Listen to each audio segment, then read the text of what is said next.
What is the worst financial decision that you've ever made? For me, buying a car in college to impress other people. Was taking all of the Bitcoin that I had, more than a full Bitcoin in there, selling it and then rebuying it. Filed for bankruptcy indefinitely. I cannot get my money out. I get a brand new car every 2 years. Trade in my almost paid off truck. I traded it in for a more expensive truck because I thought I deserved a new truck. Car note up to $480 for a 6-year term, 15% interest rate. Oh my God! And if bad financial decisions and being in debt was a sport, some of y'all would be sponsored by Klarna, Afterpay, Affirm, Visa, and MasterCard. I'm not gonna say Discover because they like to sue. And here are the bad financial decisions that got a lot of people into the situation they are in today. And ma'am, what is this? Because you said, guys, I literally cannot stop shopping. Every time I think I'm done, I find another good deal and end up spending more money. Being a girl is so hard. I want it all. What in the Usher Raymond You Got It Bad is going on here? I really hope y'all aren't in the car crying crocodile tears because you can't go shop. Y'all are over here crying the first world problems. Oh my. Ooh, in the comments is ghetto. Cause somebody here said me once Black Friday week started. Y'all okay? And another comment here says, and don't get me started on Afterpay and Klarna. No, we don't want to get you guys started. We already know how a lot of y'all get down. I'm convinced y'all are under spells. Cause some of y'all gonna split it in 4, even if it's $1, every time. So I have a little bit of credit card debt, and a lot of that has to do with the fact that I moved to Nashville, Tennessee with not really that much money, and then I decided to fully furnish my bedroom. But I will say something I've learned over the past couple of months is that a lot of my friends also do too. And it's very comforting in a way. Like, not that I'm proud of my friends for having credit card debt, but I'm just like, oh, thank God I'm not the only one. Because at the end of the day, we're all just in our 20s trying to figure out how the to live in a universe where rent is like $1,500. Yeah, okay. Yeah, sure. And then our parents are like, why are you in so much credit card debt? I'm sorry that rent isn't $400 like it was when you were 25. But yeah, if anyone is like down on themselves for having credit card debt, same. Like, God forbid I decided to fully furnish my bedroom and then buy a lot of clothes for myself and, go out on the weekends. Because at the end of the day, my hobby is going out and socializing.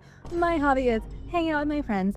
And one of my friends did point out the fact that, like, my credit card debt is not just, like, represented by the fact that I spent money on it's you did a lot with that money. You fully furnished your bedroom. You moved to a new city with it. You met a whole bunch of people because of it. I didn't meet these friends by going to the park and taking a walk. I met these friends by going out and going to get drinks and going to happy hour and stuff like that. So, yeah, this is your sign. Well, it's not a sign actually, but if anyone hates themselves because of their credit card debt, just know that we're right there with you. It sounds more like she went to a new city and decked out her room, maybe her apartment, whatever she got, and spent the rest partying, meeting up with friends, going out, and she's just like, yeah, I'm not ashamed of that. I'm always curious why people move with not a lot of money or no money. That's always a very interesting choice to me, especially when you're young. And I understand a lot of people want to move away from the cities that they're from, but a lot of people move out of their parents' house and then they go out in the world and struggle. Now, I'm not saying that's what happened to her, but that would be very interesting if that was the case. And honestly, if she got a good job, it might have been worth the move. Now, if you just up and leave to go to another city because you want to party and you don't got a good plan for your life,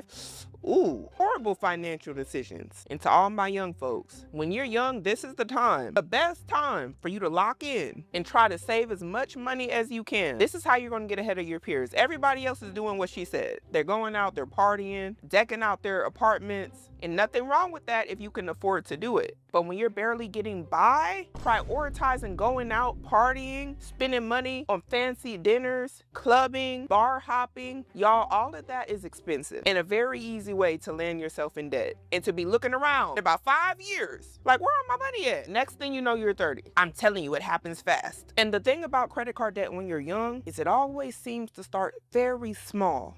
It's always like, well, I just started by getting a little bit of furniture, or I bought a little laptop, or I bought a speaker, I bought a computer, got me a little phone. It's really the continuous habit of doing all of these little things and not paying off the debt that lands a lot of people in a bad situation and filing bankruptcy 5-10 years later. If she got like $1,500 in debt and she's still young, she can get that under control real fast. But on the flip side, you can spiral too. Yeah, I have come to the realization that I don't think I'm ever going to be like a full car owner. Like, somebody that pay a car off. I don't think that's ever going to be me, because cars become with too much maintenance, and I don't like that. Ask anybody that know me, I get a brand new car every 2 years. Y'all do realize even if you get a new car every 2 years, you gotta do the maintenance, the oil changes, the tire rotations, making sure your battery is good, putting the air in the tire, checking the oil. Y'all do know y'all have to do that still, right? Even when you don't plan to keep the cars too long. Oh my! Oh, that hurt my chest. I get a brand new car every 2 years. Every 2.5 years if we pushing it, but I'll never stay in the same car, and it be brand new. Whatever that year is, that's what year my car is. I'm good. When cars start needing all that maintenance, oil change, tire rotation, filter replacements, all the other stuff I can't name, like the stuff that start discombobulating my mind, I'm cool. I'm straight.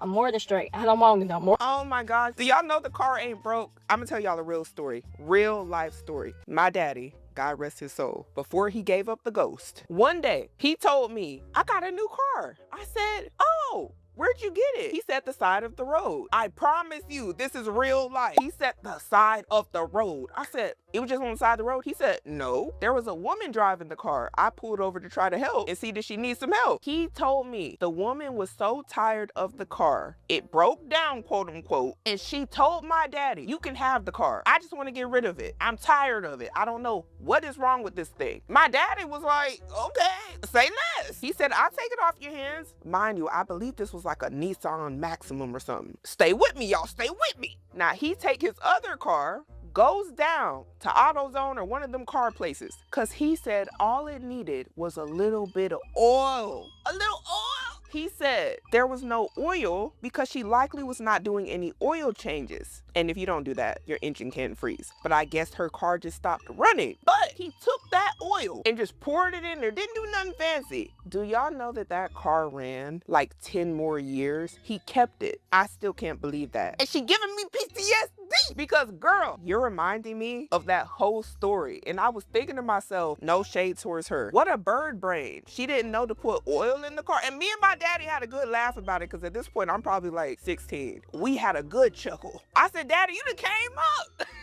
Good for you, but I felt bad for her because like, girl, how do you get a car as a grown adult and don't know how to do an oil change? Let me take that back. You don't even got to know how to do an oil change. You just got to know to go to the people who know how to do the oil change. And that rhymed on accident.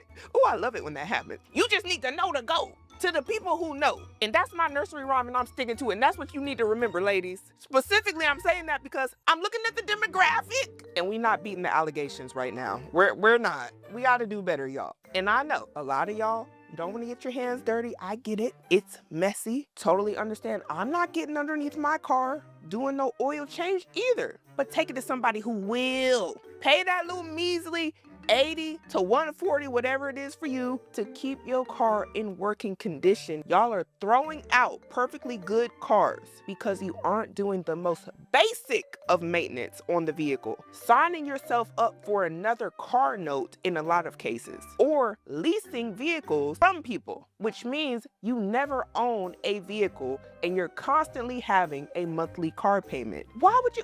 Why? Do y'all not know that having a car is one of the things that hinders people from building wealth? Now, if you got money to be buying cars year after year, constantly paying car notes or leases, this channel ain't for you anyway. But I know a lot of y'all are doing it not because you can afford to, not because you're okay with paying people a car note every month. You're doing it because you think getting a newer car means you have less of a chance of breaking down, having car issues, and etc., when your chances could be just as good if you take your car for its regularly scheduled maintenance. It will last. I'm telling you, I've been driving the same car since 2013. Same car, paid for, paid off, ain't no car note. Haven't had one. I don't even know the last time I had a car note, and I don't want one. Do y'all know how freeing that is? And for all the people in the, please comment down below if you have no car note. Do you want another one? Because some of y'all stay in this cycle of paying $400 every month when you can just be done with it. But no, you won't do the maintenance. That's lazy. Stop being lazy. It's time to grow up, y'all. There's nothing cute about just blowing money because you don't want to do the maintenance. I'd much rather somebody just say, hey, I'm just blowing money because I'm rich. I just got it like that. Like, I just wipe my nose with money. Money just fall out the sky for me.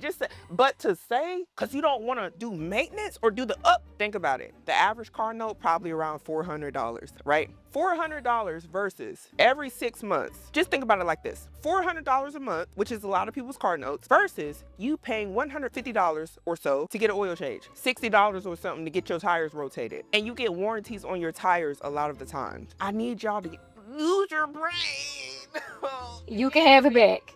So that's why I keep me a brand new car, baby. I don't care. Car note me, please. I'd rather have a $500 car note than having to be dealing with car maintenance. I'm definitely not getting no cash car shit finna be in the shop every month. Like, no, I don't want it. Keep it. That's the benefit of having good credit. Because when you're young and you got good credit and you having money, you do what you want to do. I love my life. And I'm never upside down in my loans. My interest be like 2-3%. My last car before this one, my interest like 3.9%. Like, I don't even play the higher interest rate games, okay? Y'all need some advice? Come talk to the queen. No. Beauty and brains. No. And I'm not saying she's not beauty and brains. I'm saying don't talk to her. Y'all go be like, Symone, because she is pretty. That's not the point. That wasn't smart. Anybody telling you to constantly be up in a car note because you're young and you got good credit? No, I was young with good credit too. Couldn't wait to be out of a car loan. By the way, I've only ever had 2 in my whole life. And if I ever had to do it again, if I had to get a car, I'd probably pay cash because that's what you can do when you're not constantly throwing out $400. She said she was okay with $500, but let's say that $500 a month. You would be instead saving $500 a month. You could be investing $500 a month, making $500 a month work for you, because the longer you go without having car notes or having all these obligations that you have to fork out a large majority of your income to, the more of that income you can save. And that's why it's bad advice. So no, don't listen to nobody that's like, oh, I got a good interest rate of 3 point something and I'm paying $500 a month. Look around, y'all. How many of y'all just want to give away $500 a month because you don't want to do maintenance every 6 to 12 months? That makes no sense. It's a never ending cycle. At least if you pay off your car, you through with it after that, it's yours. I'll be so glad if everybody in America understands how big of a trap car loans are. But I don't think it's gonna happen. You wanna know why? Because some of y'all got too accustomed to having car loans. You don't know what to do when you don't have one. You don't know what to do when you don't have the newest car. Cause ain't nothing wrong with driving the vehicles till the wheels fall off. But y'all be wanting stuff with all the new bells and whistles, stuff that you don't need, to be pulling up somewhere where nobody cares about you or that car. I'm just being honest. The car ain't the status symbol a lot of y'all think it is. When you're young and you say stuff like that, I think it really just shows the lack of financial literacy a lot of people have. Putting a whole bunch of money into something that you're going to get a new version of every 2 years is crazy. Now, somebody here said, but a cash car is a lot better because if something breaks down, you don't have to worry about a car note plus maintenance, and that's true. And then the creator replied, if something were to break down on my new car, I'd get it repaired for free and receive a loaner vehicle while my car is being repaired. Can you imagine having this mentality your whole life? Y'all are signing yourselves up to pay at least $500 a month every month until you give up the ghost? And somebody here said, exactly, my whole engine needed replacing. And because it had a warranty on the engine, I got it replaced, only $100 out of pocket. You can't do that with a cash car. You might as well get a new one. What are y'all talking about? You might as well get a new one because you paid the car off. You know you can still have warranties a lot of the time, right? Or are y'all talking about from them places that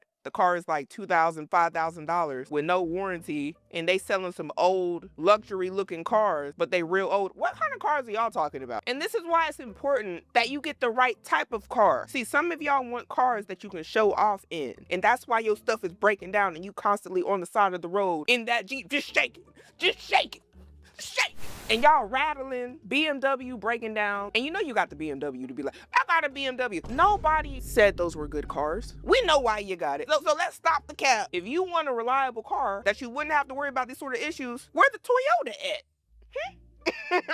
Cause we got the stats. We have historical data. And most of the time, for some reason, many of y'all choose the car that looks nice. And that's why the car you got needs a lot of maintenance, because you didn't get a reliable car. You didn't care about the car being reliable. And that's the That's what I need y'all to get. Y'all wanted peanut butter seats, heated seats, cooling seats. You wanted to be riding clean. Nothing wrong with that. You got exactly what you wanted, what you asked for. Something that looked nice. Reliable was never in some of the packages for some of the vehicles y'all choose. Hello. And I don't know who this is, but I just gotta agree. Somebody here said, y'all women thinking process is wild. I'm trying to help us beat the allegations. It's not everybody, but we gotta do better as a whole. Ladies, we do. We're better than this.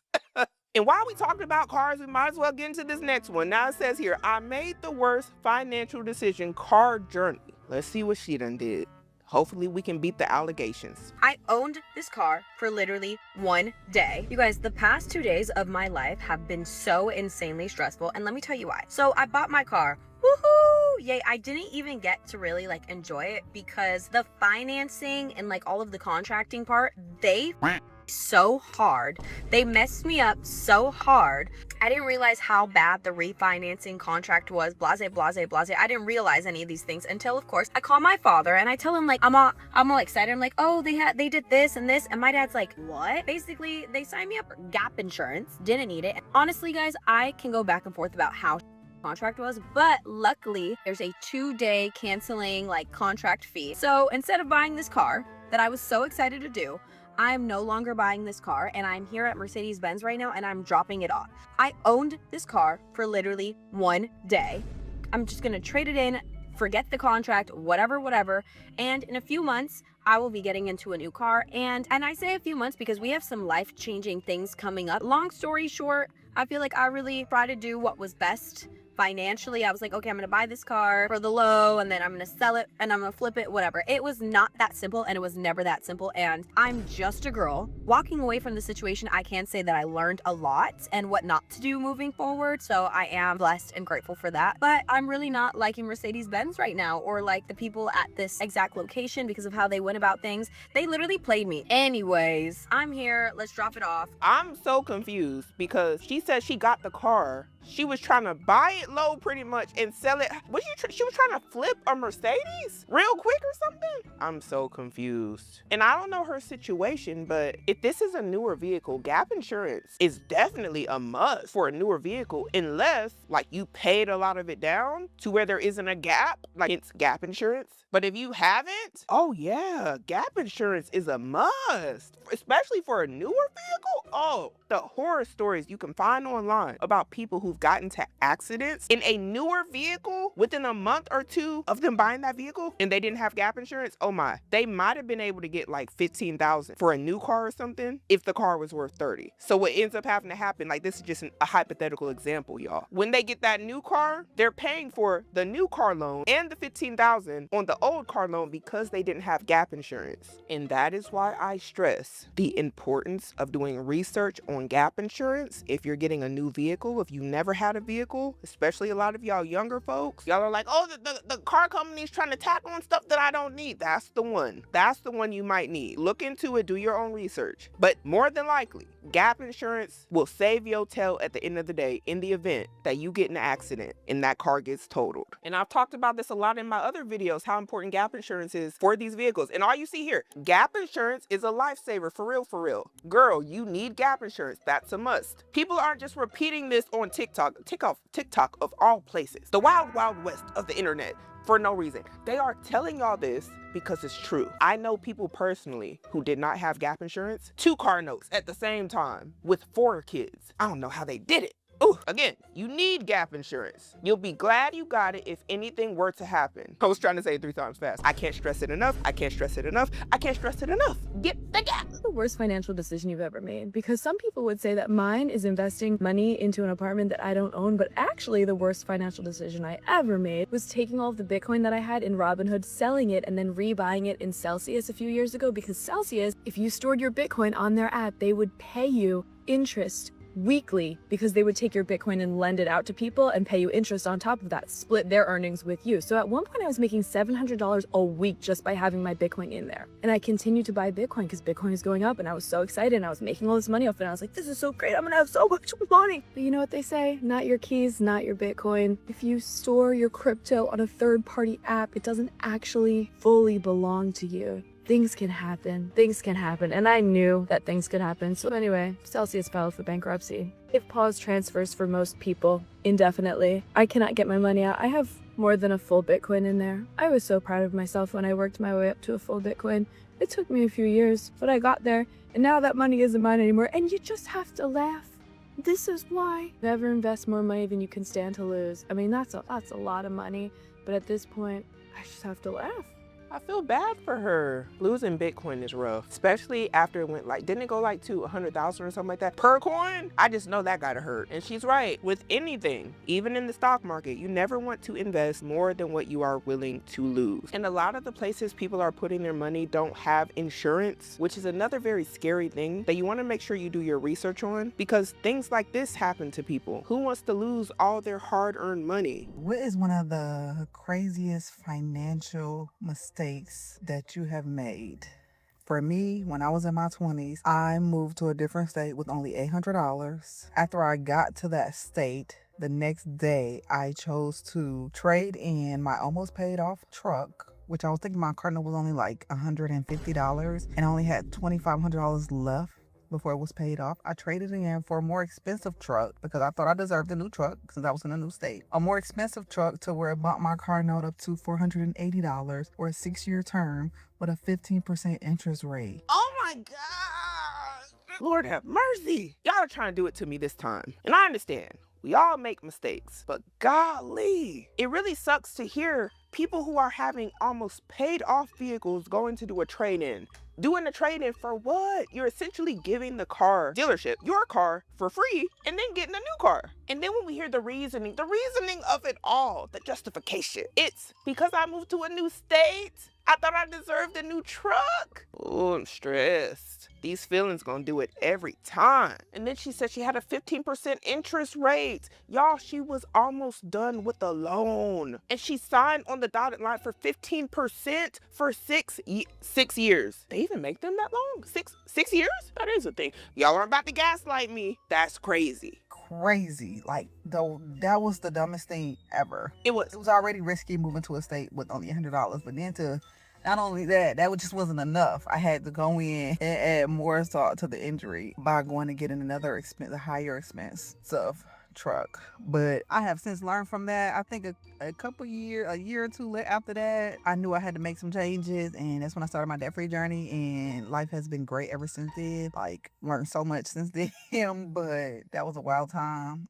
But yeah, what has been one of the craziest? And you know what? The beautiful thing about hearing people's bad financial decisions is you don't have to repeat them. You don't have to do it. They are telling you how it's going to end. It's like reading a book. They're giving you the finale of the show. They're giving you the review because it's kind of like a show because we're on YouTube. Anyway, you get my gist. So there shall be no surprises because for each of these people that we're talking about here in this video, there is somebody out there with this same mindset. Young, fresh, and new, ready to explore the world, ready to conquer it all, right? No, you finna get jumped. You finna get ate up. You finna get in a 15% car loan because you're about to move to a new state. You need to be riding clean. Car dealers looking at you like, look at this young sucker. About to get finessed. About to get broke off into the system, just like all the rest of them before him. And that's why we make these videos. Because whatever you think you're doing that's so new, so innovative, did I say that right? You know what I meant. Somebody else had already thought it, did it, been through it, and we got the results. And it ain't looking too good for them. And we the older people, millennials and Gen X, not the boomers, because they don't really tell us nothing, but Gen X and the millennials, we trying to put y'all up on game. Even Gen Z. And what's also crazy is moving somewhere with $800. I don't know how I didn't bring that up. That's wild. Y'all going somewhere broke, hungry, with a bunch of dreams and ambition, just young and ready for the world. I love it though, but it's a little concerning.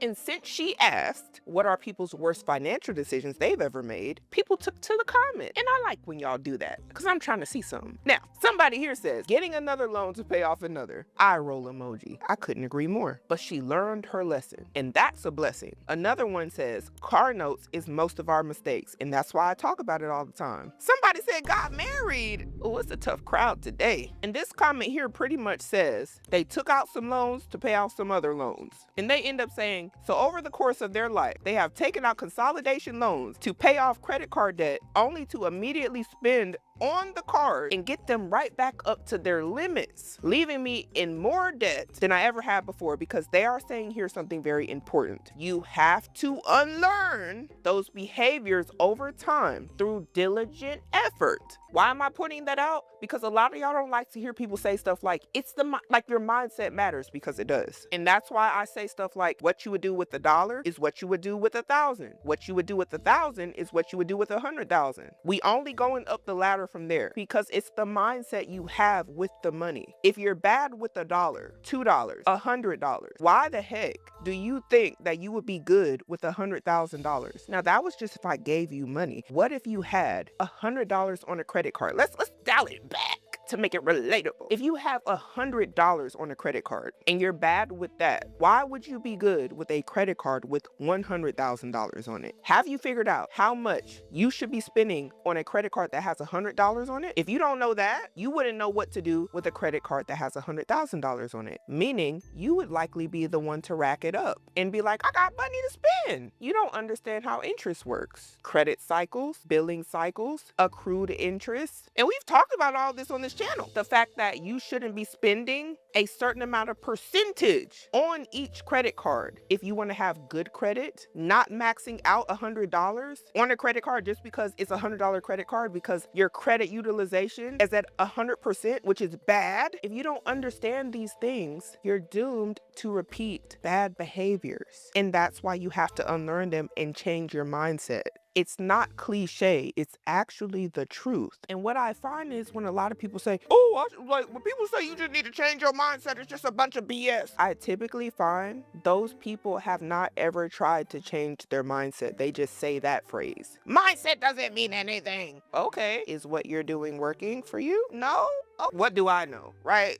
What is the worst financial decision that you've ever made? Is it buying a house? Is it buying a car? Is it loaning money to somebody? I'm very curious. For me, it has to be buying a car in college with not the sole purpose, but partially to impress other people. And that is the single worst decision I've ever made in my life. It cost me a lot of money, caused me to go into debt. I didn't save money for several years because of it. But curious, what is the worst financial decision that you have made in your life? And sir, we want to know what the car was that you wanted to impress people with. What do y'all think it was? Was it a Hellcat? I don't know. A Charger, Challenger. And now y'all noticing the theme here, the cars are taking over the whole video. If you ain't seeing it, you don't want to at this point. Somebody here says in the comments, $600 car note. My last month paying it off, $600 is absolutely crazy. Diabolical. Signing on the dotted line for $600 is even crazy. You were okay with that. Y'all got to be balling or struggling to pay them car notes, because the way inflation been coming, the way people was getting laid off left and right, that's crazy work. Somebody here says credit cards, worst.